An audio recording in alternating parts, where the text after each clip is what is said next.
जय श्री राम, जय श्री बालाजी, जय माता की। कई दिनों से कुछ ऐसी गड़बड़ी होने लग गई है, समझ में नहीं आता किसको क्या बोलते हैं। पूजा करते वक्त शरीर में बेचैनी होने लग जाती है, शरीर के रोंगटे खड़े होने लग जाते हैं और शरीर का आगे पीछे हिलना स्टार्ट हो जाता है। ऐसा लगता है कि शरीर पर वजन सा आ गया है। पहले ऐसा नहीं था, अब कुछ समय से ऐसा होने लग गया है जब से पूजा करनी स्टार्ट करी है। क्या कोई गंदी शक्ति हमारे शरीर पर आई है या कोई गंदी एनर्जी हमारे शरीर पर आई है? आज सारी जानकारी इस वीडियो में मिल जाएगी। वीडियो के एंड तक बने रहना। अगर वीडियो की अच्छी लगे तो सब्सक्राइब करना और माँ के भक्त तो 10 लोगों तक जरूर शेयर करना, ताकि वो व्यक्ति भी जानकर अपना बेनिफिट उठा सके। पूजा करते वक्त हमारे शरीर पर ऊर्जा का वास होता है, इसमें संदेह नहीं है। प्रत्यक्ष को कभी प्रमाण नहीं देना पड़ता। भक्ति के अंदर शक्ति है, ये सच्चाई है। और जो आदमी निरंतर अपने इष्ट, अपने आराध्य की निरंतर भक्ति करता है, उसे कृपा प्राप्त होती ही होती है। आप जो पूजा पाठ निरंतर अपने इष्ट, अपने आराध्य की कर रहे हो या कर रही हो, उससे आपको शक्ति तो प्राप्त होगी। अब पूजा के समय आपके रोंगटे खड़े हो रहे हैं, आपके शरीर का आगे पीछे हिलना स्टार्ट हो चुका है, शरीर पर एक अलग सी ऊर्जा का एहसास आपको हो रहा है, शरीर पर वजन जैसा महसूस हो रहा है। ये कुछ कारणों से ऐसे होता है कि अगर आपके परिवार के अंदर कोई छुपी हुई शक्ति है, जैसे कि आपके पितर ने के भी कभी कोई भक्ति पूजा पाठ करी है और आप और जिस आराध्य की आप कर रहे हो उन्हीं की उन्होंने भक्ति पूजा पाठ करी है, तो उनके आने के संकेत भी हमारे शरीर पर हो सकते हैं। वो शक्ति भी हमारे शरीर पर आने के ये संकेत जो है हो सकते हैं कि वो शक्ति आपके शरीर पर आ रही है। अब वो शरीर पर शक्ति आ रही है तो उसके ऊपर अगर वो शक्ति पे थोड़ी सी मलिनता है तो आपके शरीर पर भारीपन सा रहेगा, वजन सा महसूस रहेगा, शरीर टूटा टूटा सा महसूस रहेगा, बुखार चढ़ना भी महसूस हो सकता है।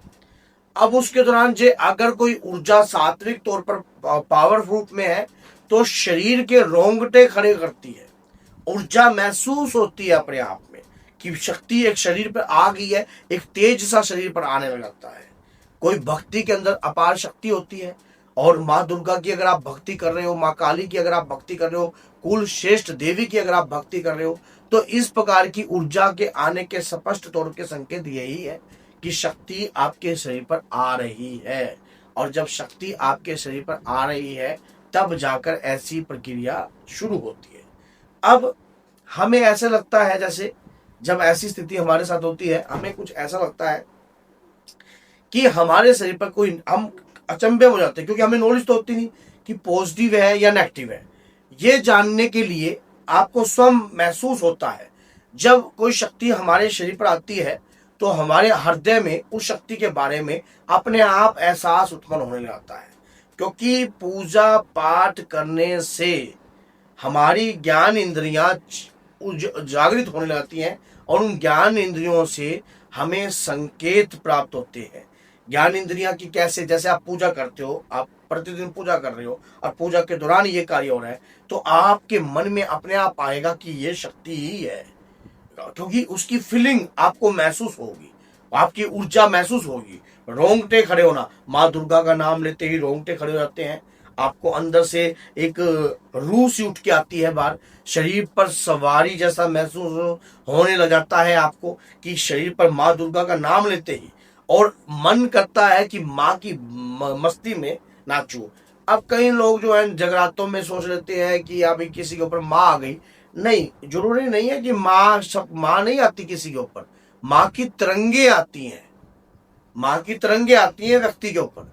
अब व्यक्ति उस तरंगों से झूम उठता है और झूम उठता है माँ की जय माता दी, जय माता दी, जय माता दी, जय माता दी। इसको लोग गलत समझ लेते हैं। कई लोग तो इसको अलग प्रकार की ऊर्जा समझ लेते हैं कि भाई ये क्या हो रहा है, ये ढोंग डिगा सा बोल देते हैं। नहीं नहीं नहीं नहीं, प्रतिदिन पूजा पाठ करने वाले व्यक्ति के शरीर के ऊपर ऊर्जा की तरंग आना स्वाभाविक है, आएगी। जिसको लगन लग जाती है, जिसको, अगर कोई व्यक्ति स्वार्थपूर्ण पूजा कर रहा है तो उसको तो ऐसी एनर्जी का एहसास ही नहीं होता। अगर कोई व्यक्ति अंदर से भाव जगाकर माँ के प्रति समर्पित होकर कार्य करता है, उस व्यक्ति को इस प्रकार की ऊर्जा का एहसास होता है, मस्ती भी आती है, लगन भी लगती है इष्ट आराध्य के प्रति, और लगता है कि कोई शक्ति शरीर पर आ रही है, तो ये कोई नॉर्मल नहीं है, ये ऊर्जा हमें माँ की कृपा से ही प्राप्त हुई है। तो अगर आपके साथ भी ऐसा होता है तो इसको बड़े आपने नॉर्मल नहीं लेना, ये संकेत अच्छे भी हैं और कुछ बुरे भी हो सकते हैं। सेकेंडली, पितरों की शक्ति भी आ सकती है। आपके खानदान में अगर कुल देवी की कृपा या कुल देवी की किसी ने आराधना करी है तो वो शक्ति भी आपके शरीर पर आ सकती है। या मान लीजिए कोई हनुमान जी की तरंग, आप हनुमान जी की भक्ति कर रहे हो तो हनुमान जी की शक्ति भी आपके शरीर पर आ सकती है। वो तरंगे होती हैं जो प्रतिदिन अगर आप कोई मंत्र का जाप कर रहे हो, उस मंत्र के जाप से भी तरंगे उत्पन्न होती हैं। अब वो तरंगे जब उत्पन्न होती हैं तो उन्हीं से कृपा आती है शरीर के ऊपर। उन कृपाओं को कभी भी गलत नहीं समझना चाहिए। वो आपको अनुभव भी कराएंगी, अलग अलग प्रकार का अनुभव कराएंगी। मान लीजिए सामने वाले में नकारात्मकता है, आपको ये शक्ति आने के बाद इस प्रकार की चीजें महसूस होने के बाद आपको सामने वाले की नकारात्मकता आप भाप लेते हो कि भैया मुझे उस व्यक्ति के शरीर के ऊपर कोई नेगेटिविटी लग रही है, कोई ना कोई गलत चीज लग रही है मुझे उस व्यक्ति के शरीर पर, और जो उस व्यक्ति के शरीर पर है वो गलत है, वो कोई ना कोई नुकसान करने के लिए चीज है उसके शरीर पे, उसके घर में दिक्कत है, उसके व्यापार में दिक्कत है, इस कारण हो रही है। अब जो ओझा सियाने होते हैं या जो कोई व्यक्ति होते हैं जो पूछा देखते हैं, या हमारे जैसे हम पूछा देखते हैं जैसे, तो कैसे इस प्रकार का अनुभव होता है? ऊर्जा के माध्यम से, संकेतों के माध्यम से हमारी ज्ञान इंद्रियों तक वो संकेत पहुंचते हैं और ज्ञान इंद्रियां अपने आप वही संकेत बताती है, और वही प्रकार से ये ऊर्जा आ रही है शरीर पर।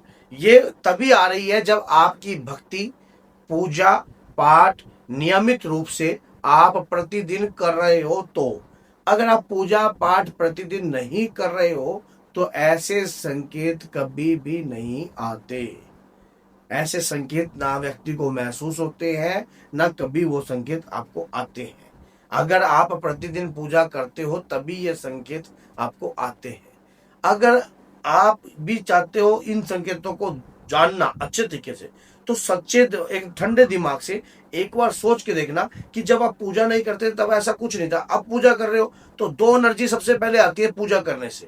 पहली होती है पितरों की, दूसरी होती है आपके खानदान में छुपी हुई कोई ऊर्जा, और तीसरी होती है आपके इष्ट देव की कृपा। मान लीजिए आपके इष्ट देव आपके ऊपर प्रसन्न हो चुके हैं, और प्रसन्न होने के बाद जब इस प्रकार के संकेत आपको प्राप्त हो रहे हैं, इसी प्रकार से माँ से जुड़ी हुई, बाबा से जुड़ी हुई ज्ञानवर्धक वीडियो हम प्रतिदिन बनाते हैं।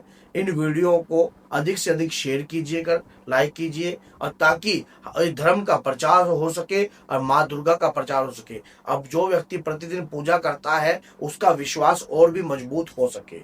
तो ये हम प्रतिदिन जो वीडियो बनाते हैं, और यही वीडियो जो है सभी भक्त अधिक से अधिक शेयर करेंगे तो माँ के और बाबा के नाम का प्रचार होगा। जैसे मैं हर वीडियो में क्वेश्चन पूछता हूँ, तो इस वीडियो में भी मैं क्वेश्चन पूछ सकता हूँ कि एक महीने में कितनी एकादशी आती हैं, 3, 2 या 1? इसका जवाब जरूर देना कि एक महीने में कितनी एकादशी आती हैं। यूट्यूब पर देखकर नहीं और गूगल पर देखकर नहीं, अपने हृदय से जानकर जितना आपको ज्ञान है वही तभी आप देना कि एक महीने में कितनी एकादशी आती हैं, 2, 3, 1, समझ गए, या 4? तो बोलिए जय सीताराम, जय माता।